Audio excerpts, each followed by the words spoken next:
He made me give his cousin my jewels, my favorite sweets, even the wedding dress my sister sent me. So when he finally begged me not to leave, I smiled and gave her one last thing. Him. Hey, my beautiful besties. Welcome back to another little corner of ancient Chinese romance.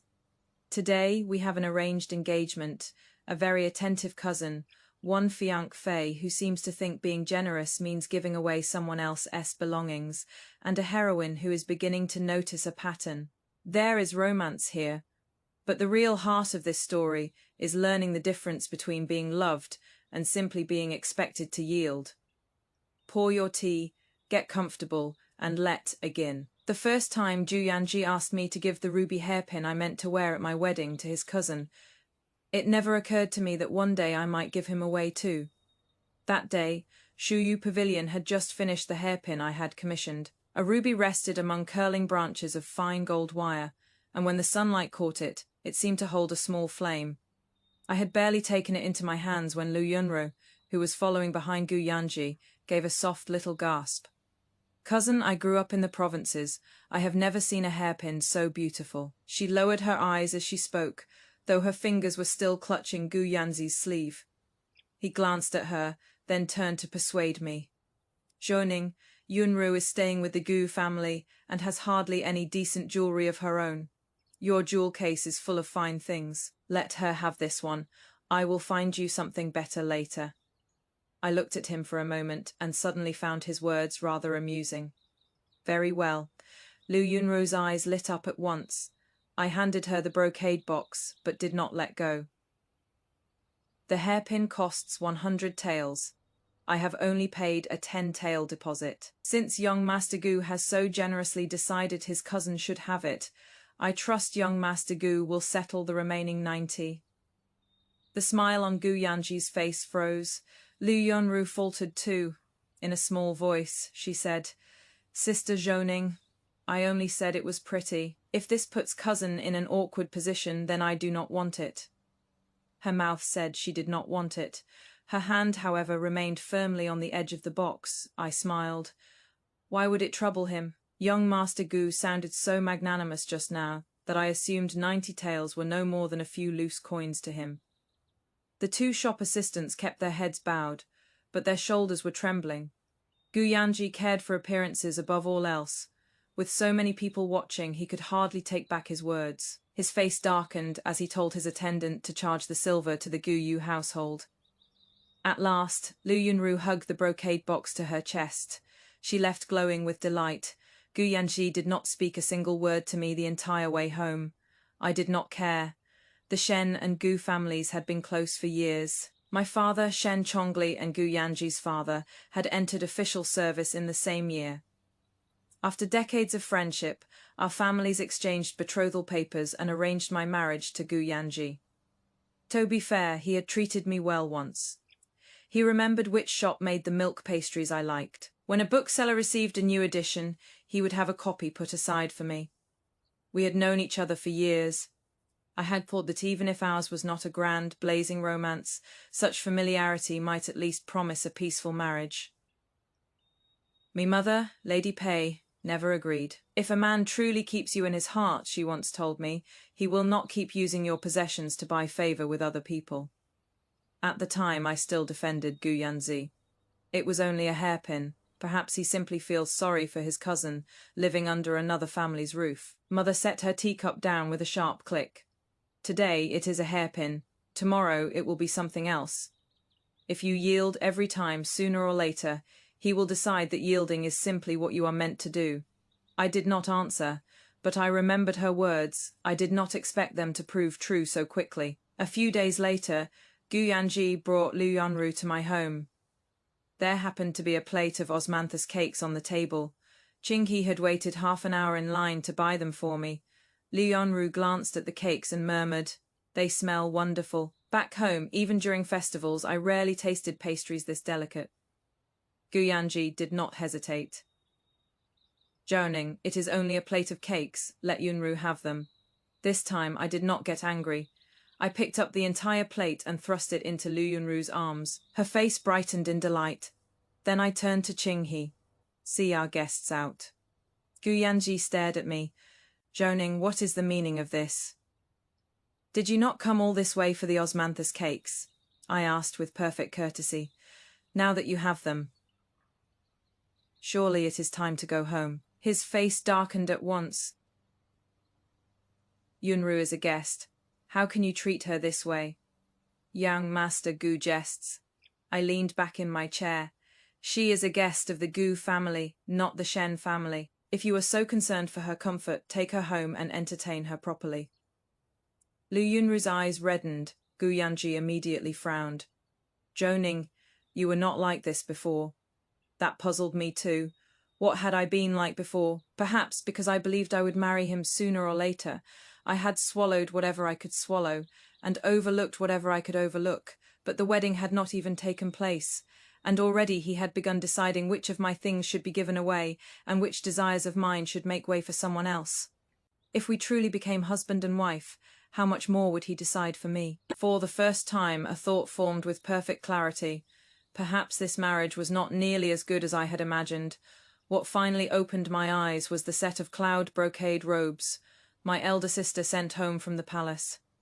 Me sister, Shen Lingyi, rarely returned after entering the imperial household, but she never forgot me. That day, a palace attendant arrived with a chest of gifts she had chosen herself.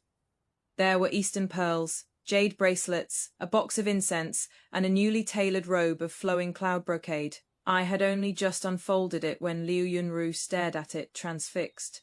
She and Gu Yanji had come again, supposedly to apologize for the unpleasantness of the previous visit. Twisting her handkerchief, Liu Yunru said softly, "Sister Zhoning, cousin and I are entirely innocent. Please do not let me cause a rift between the two of you." I stared at her, baffled. When did I ever accuse you of anything improper? Gu Yanji seemed to relax.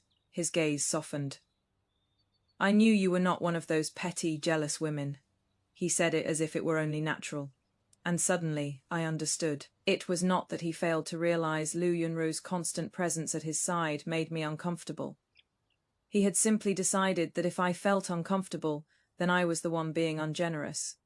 That was when Liu Yunru noticed the cloud brocade robe. Her fingertips brushed the sleeve. "It is beautiful." Gu Yanji said casually, "If you like it, take it.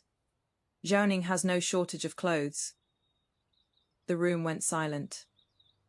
Even Qinghe looked up at him. I snapped the lid of the clothing chest shut. Liu Yunru's reaching hand froze in midair. Gu Yanji frowned at once. "It is only a set of robes. Must you make such a fuss?" I looked at him. "If it is only a set of robes, why do you not buy her one yourself? My sister sent this to me. You did not even ask before deciding to give it away. Gu Yanji, have you forgotten that this is the Shen residence? Not the Gu residence." His expression grew strained. "I only pity Yunro. So you pity her with my silver and my belongings." I laughed once. Young Master Gu's charity has an odd habit of sending the bill to me. Liu Yunru's eyes immediately filled with tears. She stepped back. "It is all my fault. I should not have admired Sister Zhoning's things."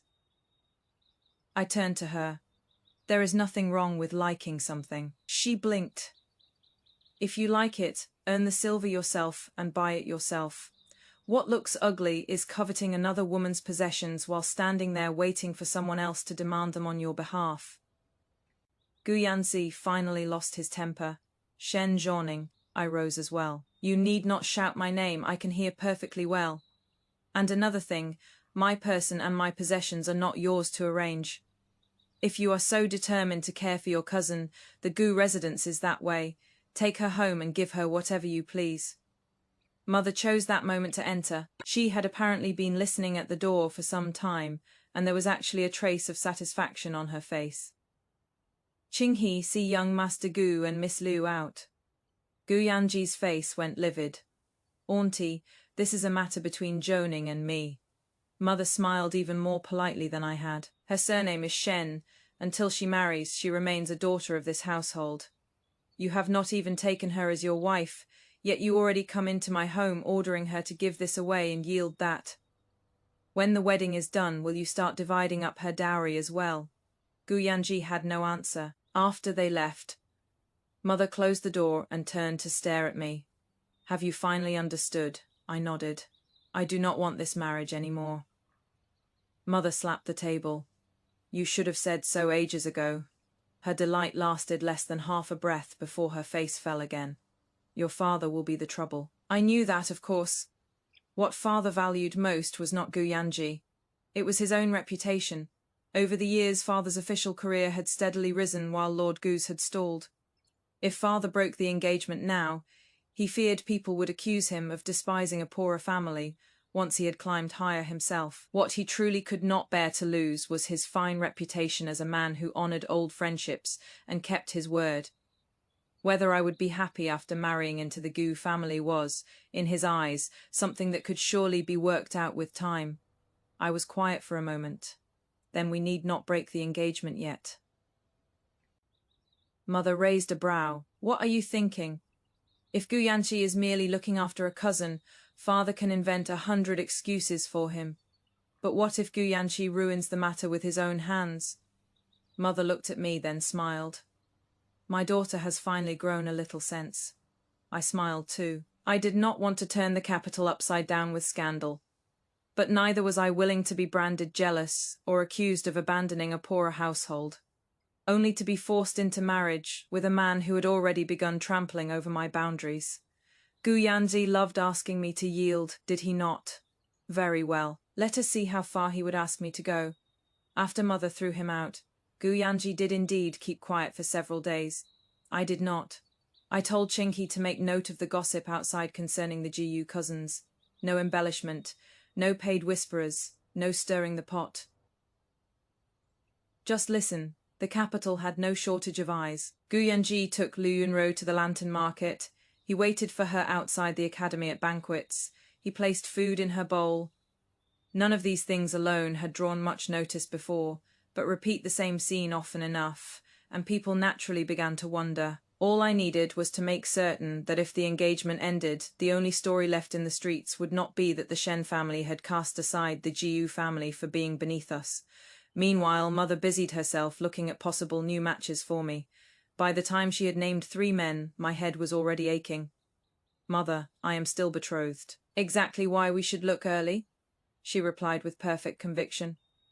Even buying vegetables, one knows to compare several bunches. Why would choosing a husband deserve less care? I had no answer to that. At last she produced a portrait. Lu Huaijing, heir to the Marquis of Jing'an. The face in the portrait was painted in such heavy black ink that he looked as if someone had dragged him straight out of an inkstone. I stared for a long moment. Mother, did this painter have a blood feud with young Lord Luge? She rolled up the portrait and struck me lightly with it. He is very handsome in person. Then I shall have to see for myself. The opportunity came soon enough. Wanhuan Bookshop, beside White Deer Academy, had received a shipment of old editions. I went under the pretense of choosing books for my sister. The moment I stepped inside, I saw Gu Yanji standing at the counter with a man in blue-green robes. They were disputing over a rare volume from the previous dynasty. The shopkeeper was sweating through his collar. Young Master Gu, this book truly was reserved for young Lord Lu first. Gu Yanji refused to release it. I picked it up first. That makes it mine. The man in blue-green did not argue. He merely said, if young Master Gu wants it so badly, let him have it. Standing nearby, I found the scene remarkably familiar, so I walked over, took the book straight from Gu Yanji's hands and placed it in the other man's. Young Master Gu has plenty of rare books in his study. Since young Lord Lu reserved this one first, surely you can let him have it. Gu Yanji went rigid. I even added, very thoughtfully, young Lord Lu lost his parents early, and has only his aged grandfather. Truly pitiable. You have always been so considerate toward others, young Master Gu. Surely you would not begrudge him one book. Silence fell around us. Then someone failed to hold back a snort of laughter. Gu Yanji's face went from green to white, then from white to red. Shen Zhaoning, are you doing this on purpose? I looked astonished. Why would you think that? I merely know how generous you have always been. What is this? The moment you are the one expected to yield, young Master Gu suddenly finds generosity less appealing. Even the shopkeeper lowered his head and coughed to hide his laughter. At last, Gu Yanji understood that his own words had come flying back at him. Furious, he swept out of the shop. Lu Huijing was indeed very handsome. His features were refined, his manner quiet. He did not draw attention to himself, yet somehow he was difficult to overlook. He glanced down at the book in his hands, then at me. "Thank you, Miss Shen." I waved it off. No need. I mainly wanted to annoy him. Lu Huijing clearly had not expected such honesty. He paused, then the corner of his mouth lifted. "Then I owe you even more thanks. The book happened to return to me along the way. I heard you ask the shopkeeper about old commentaries written by women historians for Imperial Consort Shen. This is not a unique copy, but it contains notes from a previous owner. Perhaps it may be useful." I accepted it. "How did you know?" "I heard you ask." That was all. He did not decide what I should do with the book, merely because he had helped me. Nor did he act as though accepting it placed me in his debt. On the way home, I found myself thinking of Gu Yanji. The same sort of thing, the same simple object Wone Man assumed my possessions could naturally be handed to someone else. Anatha would not even place something in my hands until he had first made sure I might want it. Sometimes the measure of a person's respect hides in very small places. Father learned soon enough that I wanted to end the engagement. After dinner that evening, he summoned me to his study. I had barely sat down before he asked darkly, "What exactly have you and your mother been plotting lately?" I did not pretend ignorance. "I want to end the GU engagement." Father set his teacup down hard on the desk. "Nonsense. The Giyu family is of comparable standing to ours. You and Gu Yanji have known each other for years. Even if he has grown a little too close to his cousin, it is hardly some grave offense." I looked at him. "If it is so trivial, Father, why did you summon me here to scold me?" He choked on his reply. "You are a young woman. Your reputation is everything. The two families have been betrothed for years. If you break it merely because you wish to, what will people say of the Shen family?" At last I smiled. "So that is what troubles Father. What people will say of the Shen family. For a moment, I thought you might first ask why your daughter no longer wishes to marry him." His expression shifted. "Marriage cannot be ruled by passing likes and dislikes." "Of course not," I nodded. "That is why I have watched him for so long. Gu Yanji asked me to give Lu Yunru my jewelry, my food, even the clothes my sister sent me. He knew perfectly well that he was overstepping, yet every time he pressed me with the same demand, I ought to be generous. And we are not even married yet. If after marriage he pities every unfortunate soul he meets and expects me to surrender my belongings to prove his kindness, shall I kneel and thank him for being so charitable?" Father frowned. "Must your words be so sharp? Because when I spoke softly, no one listened." A cold laugh came from outside the door. Mother pushed it open. "If my lord admires the Gu family so much, perhaps he should marry into it himself." Father's beard practically bristled. "Pei, why are you shouting my name?" "You and Lord Gu clapped your hands together years ago and arranged this marriage. My daughter bears the grievance while you collect the praise for loyalty and honor. Where in heaven is there such a profitable bargain?" Father slapped the desk. "I am keeping my word." I suddenly asked, "If Father's friendship with Lord Gu is so profound, why have you never helped him secure a better official post all these years?" The study went silent. Father stared at me. I continued. "Yet when the price is my marriage, you become astonishingly generous. Because the life being delayed or ruined is not yours." Father's face turned dreadful. I, however, felt calmer than I expected. Once I had still hoped that although Father valued appearances, he would ultimately care more for his daughter. Now I understood. Perhaps he did love me. It was simply that his love would always stand behind his reputation in line. "Father, I am not demanding that you break the engagement this instant, but do not promise anything further on my behalf. If Gu Yanji truly proves himself honorable, I will have nothing more to say. But if one day the Gyu family destroys this road with its own hands, you cannot still push me back onto it." Father did not answer. Mother simply seized my hand. Come, there is no point arguing with a man who knows nothing but grand principles. As we reached the door, Father said behind us, "You will regret this." I stopped. Perhaps. But if I regret something, I would rather regret a choice I made myself than spend my life regretting a choice someone else made for me. I did not look back. That night Mother sat in my room for a long time. At last she asked, "Joning, does it hurt?" Gu Yanji was not a stranger. We had known each other for years. I had sincerely imagined making a home with him. While choosing wedding clothes, I had wondered what our life together might look like. Now I was dismantling those hopes one by one with my own hands. Of course my heart could not remain perfectly still. "A little," I admitted quietly. Mother stroked my hair, then let it hurt. "Missing an old affection does not mean you must spend the rest of your life repaying it."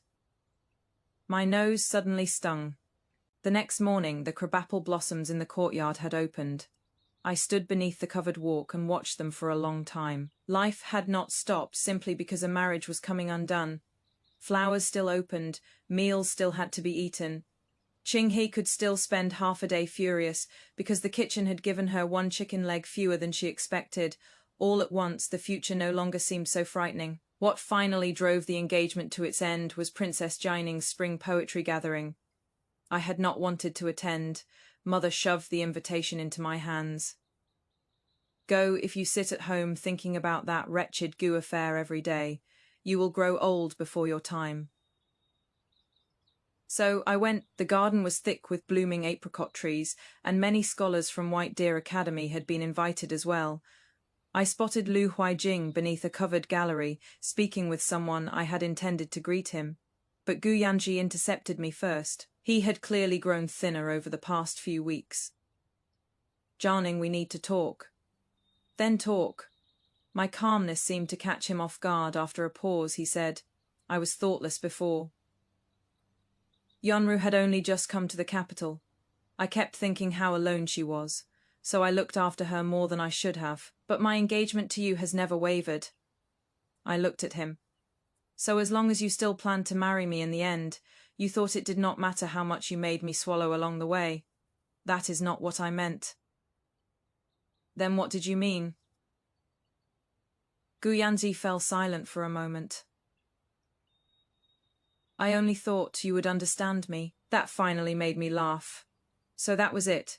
He had known all along. He had simply relied on the fact that I once cared for him, relied on the betrothal tying us together, and convinced himself that no matter what he did, I would understand in the end. Gu Yanji.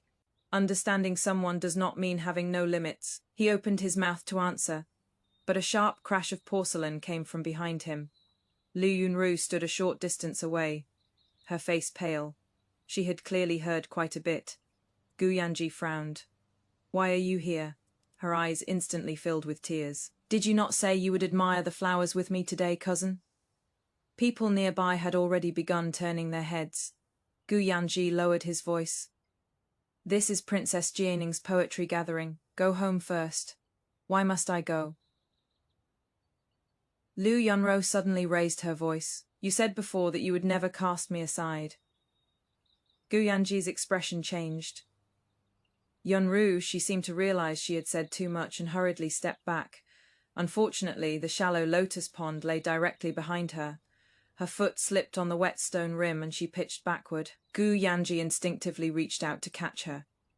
Instead, the two of them tumbled into the pond together. Water splashed everywhere. The entire garden fell silent. Princess Jianing hurried over. The moment she saw them floundering in the pond, her face darkened. "Stop thrashing about. That pond is for water lilies. Stand up." Gu Yanji and Lu Yunru both froze. Then, very slowly, they stood. The water barely reached above their calves. Summoning laughed first. A moment later, suppressed coughs broke out all around the garden. Even I nearly lost the battle with my own smile. Lu Yunru's face burned scarlet with embarrassment and panic. She clutched Gu Yanji's sleeve. "Cousin, you promised you would care for me for the rest of my life." This time her voice rang clear. Everyone heard it. Gu Yanji's face went completely white. And I suddenly felt light. The matter had reached a point where anything more from me would have been unnecessary. So I walked to the edge of the pond and looked down at them. Gu Yanji, he raised his head for the first time. I saw panic in his eyes. Joning, let me explain, no need. I untied the Jiyu family jade pendant I had worn at my waist all these years and handed it to Qinghe. Princess Jining and all of you are here today. You may as well bear witness for me. I am willing to end the betrothal between the Shen and Jiyu families. Gu Yanzi lurched forward, sending another ring of ripples across the pond. I do not agree. I looked at him and found the words almost absurd. He had once decided who should receive my hairpin, who should receive my cakes, who should receive my clothes. Now he wanted to decide whether I should marry him too. What a pity. I smiled. This time, the choice is not yours to make for me. As I turned away, my gaze met Lu Huijing's. He stood at the very back of the crowd. Unlike the others, he was not watching for entertainment. He was simply looking at me quietly. When I passed him, he murmured, "The wind is strong outside. Fasten your cloak properly." I looked down and realized that when I had removed the jade pendant, I had loosened the cloak tie as well. I retied it, some knot inside me, pulled tight for far too long, suddenly loosened too. The next morning, the Jiyu family returned our betrothal papers and tokens. Lord and Lady Gu clearly had no other choice. Too many people had heard Lu Yunru's declaration at the poetry gathering. If the Jiyu family still clung to their engagement with the Shens, they would only make themselves look worse. Mother hugged my betrothal papers as if she had just won a wager 10 years in the making. At last, they are back. Father sat nearby with a face darker than the bottom of a cooking pot. What is there to celebrate?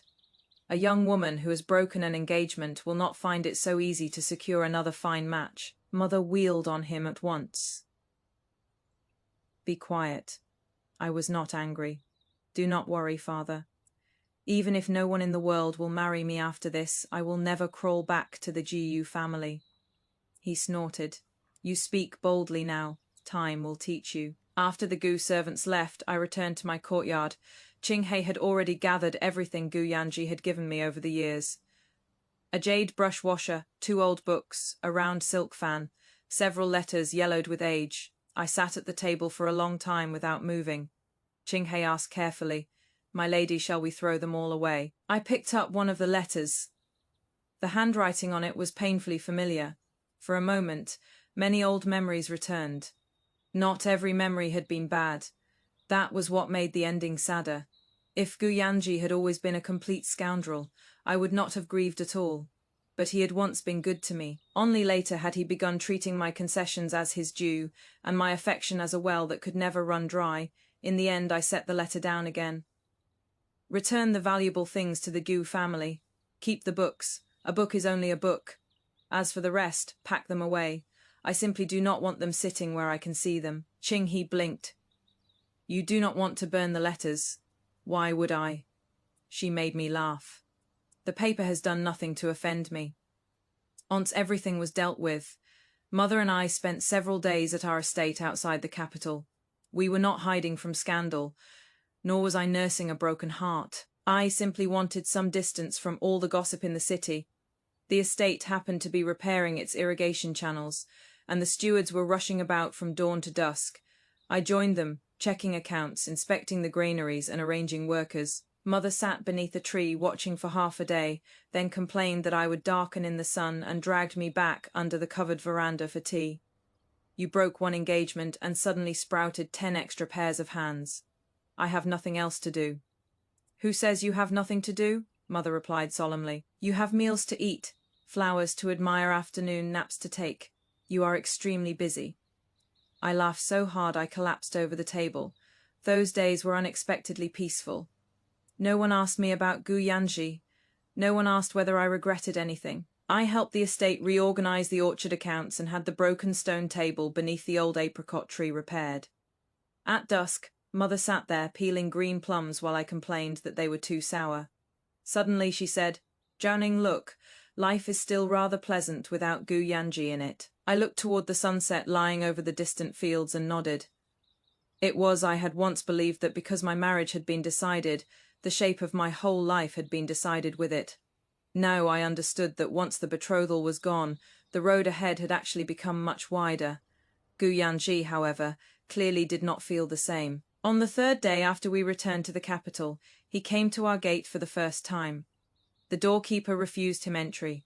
The second time, he sent the milk pastries I had once loved. Ching-He sent them back untouched.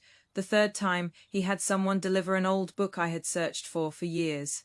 I sent back the exact price in silver. Later, he finally managed to stop me outside Wanwan bookshop. Zhaoning. He looked tired. Are you still angry with me? For a moment, I thought I had misheard him. Gu-Yanji, our engagement is over. He flinched as though the words had struck him. I know, but I thought you were only angry. At last I understood. Even now, he had never truly believed I would leave. He still thought I was merely waiting for him to coax me back. Then now you know.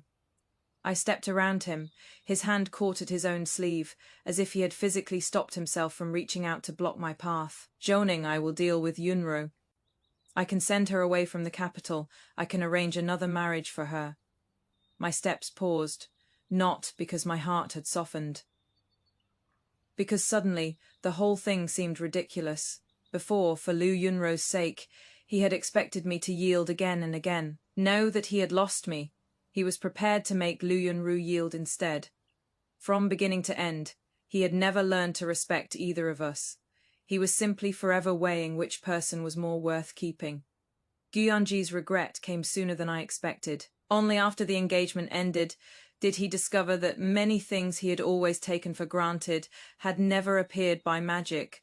When one of his academy teachers had a birthday, Guyanji used to mention it casually, and I would keep an eye out for a suitable antique inkstone. When the seasons changed, I remembered which incense Lady Guyu preferred, and which tea Lord Gu habitually drank.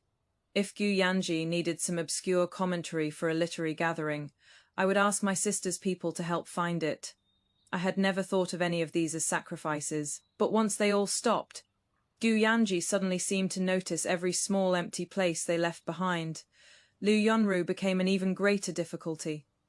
After the poetry gathering, the Guyu family could no longer silence the rumors without seriously discussing a marriage between her and Guyanji. Yet the moment marriage became real, the once pitiful cousin suddenly came with a long list of practical complications. Lady Gu disliked that the Liu family had no powerful connections. Lord Gu thought Liu Yunro's reputation had become too noisy.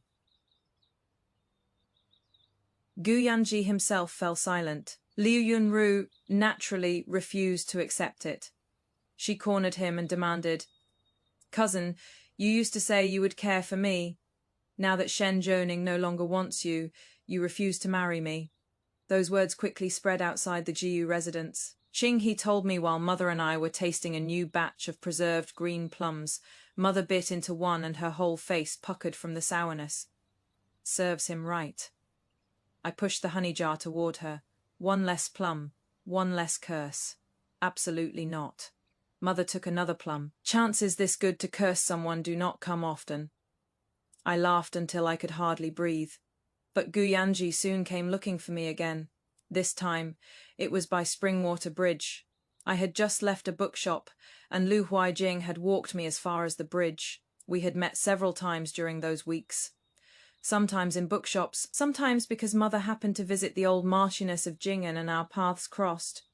Lu Huaijing did not speak much, but he listened very well. If I said, "I do not like it," he never tried to persuade me a second time. If I said, "Let me think," he truly gave me time to think. To anyone else perhaps that would have seemed unremarkable. To someone who had spent years with Guyanji, that sense of restraint felt almost rare. That day, Lu Huaijing had barely left when Guyanji approached from the other side of the bridge. He looked after Lu Huaijing, his expression dark. "You are already this close to him." I stared at him, bewildered. "What concern is that of yours?" He flinched. "Zhaoning, we have known each other for so many years. I know I was wrong. As for Yunru, I will not marry her." I said nothing. He rushed on. If you are willing, we can exchange betrothal papers again. From now on, if you do not want to give something away, then you need not. I will never speak for Yunru again, Water murmured beneath the bridge. I looked at him for a long time. I had waited for those words. After the hairpin, after the osmanthus cakes, after the cloud brocade robes. If at any one of those moments he had stopped and said, "I crossed a line," perhaps we would not have reached this point. Yet now that I was finally hearing the apology I had once wanted, my heart was strangely still. "Guyanji, do you remember the ruby hairpin?" He paused. "I remember. You told me to give it to Lu Yunro. The osmanthus cakes too. And the robes my sister sent me." His face slowly drained of colour. I smiled. "You were always so fond of asking me to give things up, were you not? Well, now I have finally understood. I could give up the hairpin. I could give up the cakes. And you. I have given you to her as well." Guyanji's lips moved, but no words came for a long time. "When you demanded that I sacrifice my own things to indulge her, you never once asked whether I wanted to. Now that you are the one who must bear the consequences, why have you come asking me?" His eyes reddened. I only felt tired. "Guyanji, you are allowed to regret what you did, but your regret is not a command that requires me to turn back." When I caught these words, I finally felt that our old story was truly over. Not at the poetry gathering when I ended the engagement. Not when the betrothal papers were returned. Now, I stood before a man who had finally bowed his head, and still I knew I wanted to walk forward. After a few steps, I saw Lu Huijing standing at the far end of the bridge. I raised a brow. "Did you not leave?" he answered with perfect calm. "I got halfway and remembered my book is still with you." I looked down at the book in my arms. It was indeed his. "How much did you hear?" "From I have given you to her as well." I fell silent. The tips of Lu Huijing's ears turned faintly red, but he added with complete sincerity, "It was very well said." I could not help laughing. The Gu affair did not end with some earth-shattering spectacle. I thought that was for the best. In the end, Lord and Lady Gu arranged another place for Lu Yunru and sent her back to rely on her maternal relatives. Before leaving, she had a furious quarrel with Gu Yanji. She accused him of giving her hope for years, only to place all the blame on her once everything went wrong. When I heard of it, I found myself agreeing with at least one thing she said. Gu Yanji had never been stolen by anyone.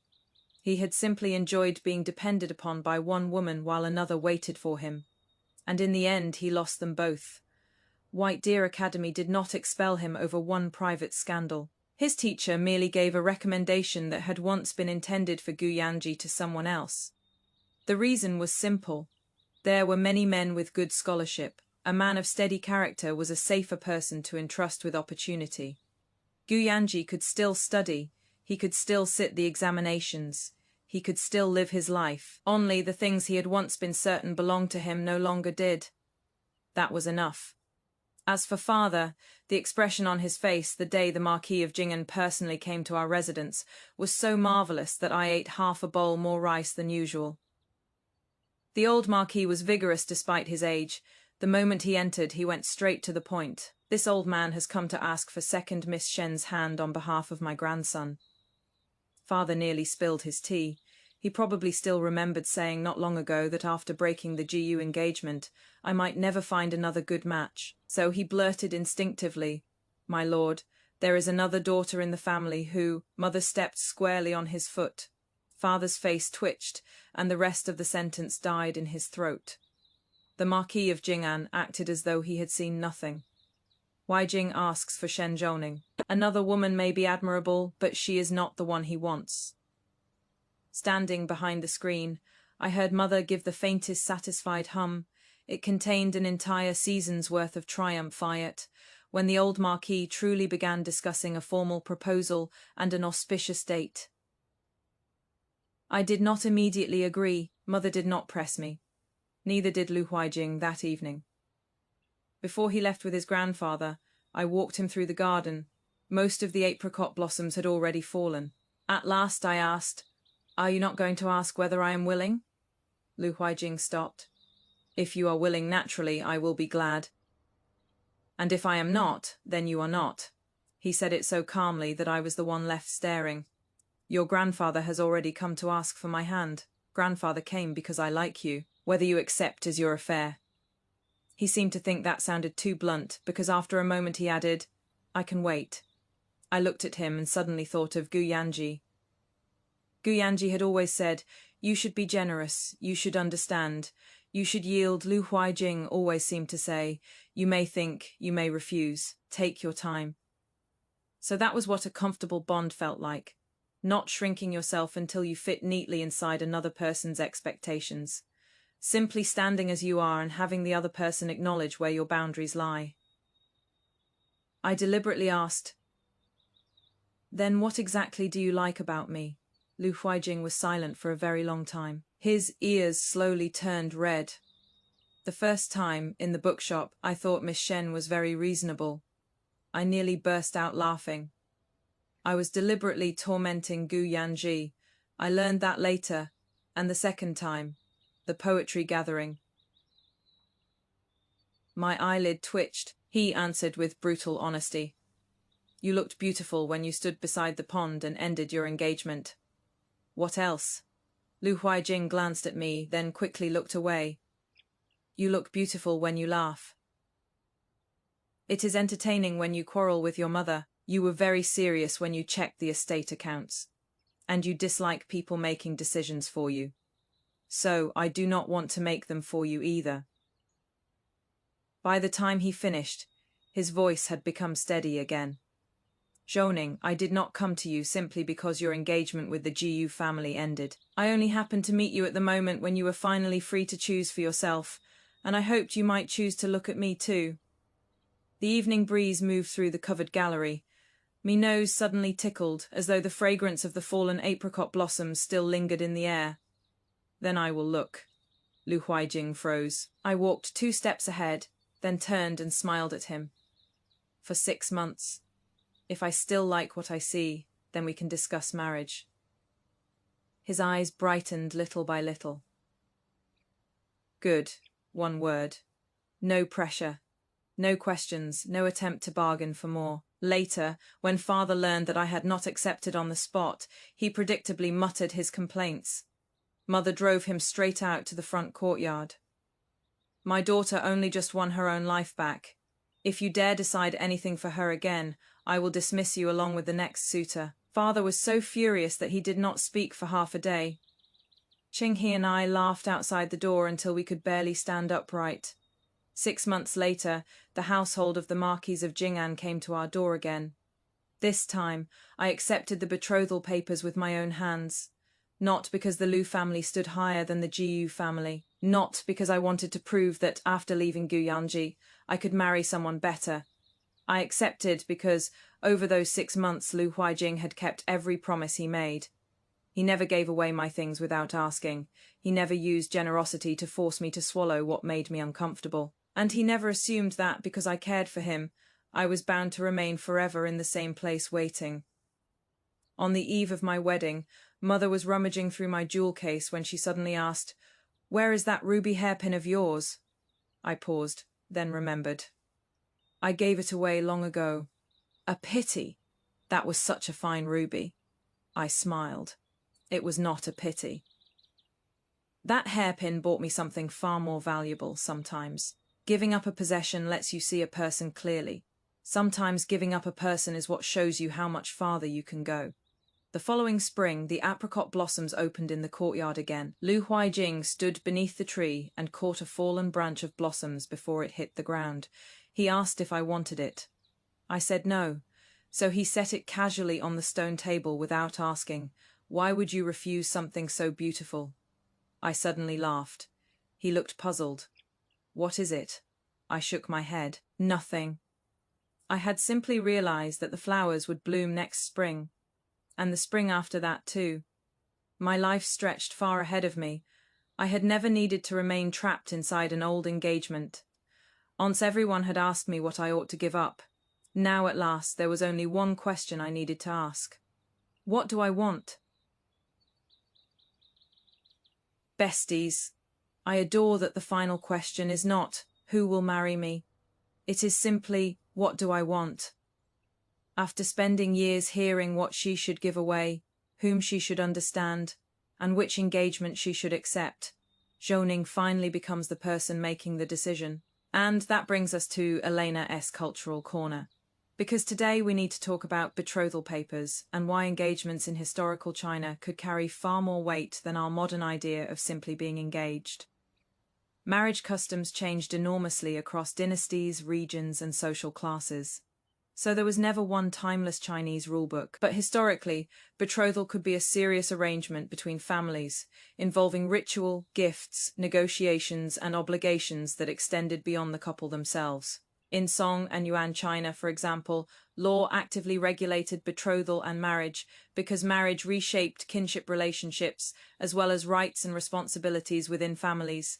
That makes Yoning's returned betrothal papers incredibly satisfying. At the beginning, the Shen and Go families exchange those papers because their fathers have maintained a long friendship.